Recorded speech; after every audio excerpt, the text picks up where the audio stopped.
សូមគោរពនិងជម្រាបសួរប្រិយមិត្តជាទីរាប់អានខ្ញុំបាទមានព័ត៌មានចែកជូនសម្រាប់ដែលមានចំណងជើងថាស្បត់ឈប់ទិញឃើញស្រាវីស្គីតម្លៃថោកគេលក់តាមអនឡាញក៏កុំមកទិញពី10យកមកដល់ផ្ទះតាមពិតអ្នកលក់ធ្វើស៊ីបន្លំដាក់ទឹកត្រីឲ្យ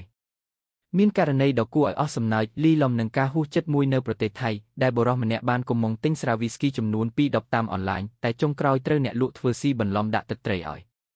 តាមព័ត៌មានបានឲ្យដឹងថាបុរសខាងលើនេះបានទិញស្រាវីស្គី210ពីមនុស្សម្នាក់ក្នុងតម្លៃ1000បាតដែលស្មើប្រមាណ$30ក្នុងនោះអ្នកលក់យកមកឲ្យដល់ក្នុងភូមិតែខណៈយកដល់ដៃបុរសនេះមិនចាប់អារម្មណ៍បើកមើលឡើយលុះមកដល់ផ្ទះក៏បានបើកដបស្រាមើលស្រាប់តែធំក្លិនទឹកត្រីញ៉ោងដែលមិនមែនជាស្រាឡើយភ្លាមបុរសរូបនេះក៏បានព្យាយាមខលទៅអ្នកលក់វិញដែរតែក៏ត្រូវគេភ្លុកលេខបាត់ទៀត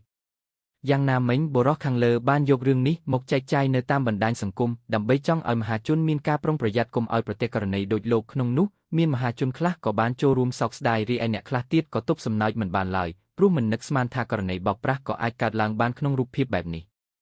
បើស្រឡាញ់ចូលចិត្តកុំភ្លេចជួយចុច Like Share និង Subscribe ដើម្បីបានវីដេអូថ្មីទៀតអរគុណចំពោះការចូលទស្សនាវីដេអូនេះ